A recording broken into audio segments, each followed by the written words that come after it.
SB19 fans, kanya-kanya na nga po ng konsepto at kuro-kuro hinggil sa nasabing latest post photo ng SB19 na kung saan ay may pa-freckles nga ito sa mga muka. So mga tisoy nga ang mga bano.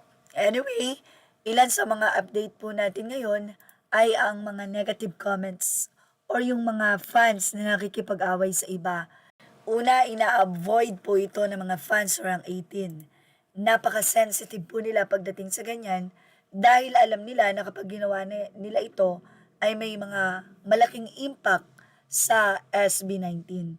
Kaya talaga namang napaka-sensitive ng mga 18 pagdating sa mga comment at hindi nila ilaalaw talaga ang makipag-away sa iba because of SB19.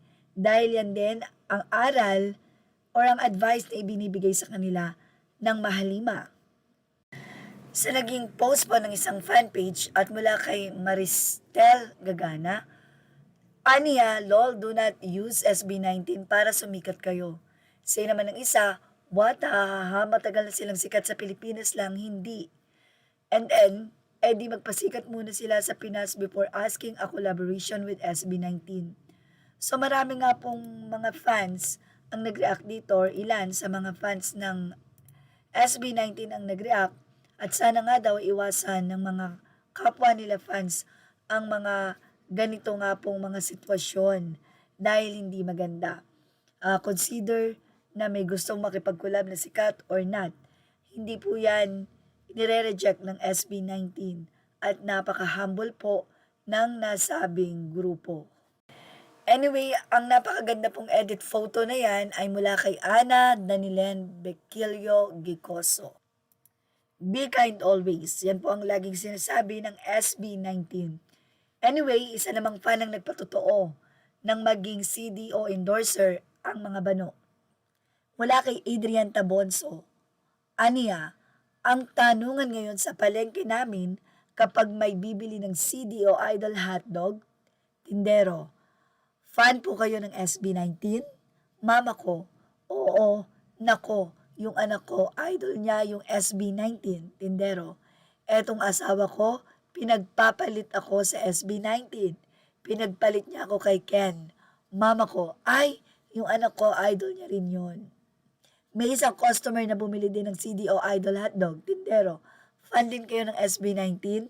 Yung apo ko, kaya nga nagpapabili siya nila ng hotdog. Ha? Nakakatuwa, parang may attendance check kapag bibili ng hotdog ngayon.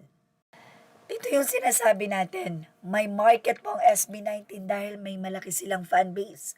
Kaya kapag may bago silang inendorso, siguradong tatangkilikin. Anyway, calling naman po mula din ng isang Facebook, Queen Takuyan Monreal. Aniya, may I have your attention ko 18. Ang dami pa po nating negative. Please galaw-galaw tayo. Huwag naman pong pasaway. Be productive everyday kahit na sa simpleng pagboto.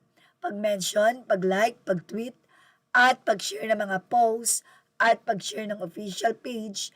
Pero ang laki ng impact para sa SB19 at para rin sa atin. For next week result ng BBS 5-0, kapag hindi na workout yan hanggang 4 p.m., bababa tayo sa BBS 5-0 from rank 7. Magkaisa po tayo. PS, sa mga members po ng group na may maraming reactors at followers, please encourage other 18 na makipag-cooperate. Thank you po. Hello mga Cups at 18, fans of SB19. Pagpasensya niyo na po ang ating voice. Nag-concert po ako at syempre ingat-ingat po dahil malamig ang panahon.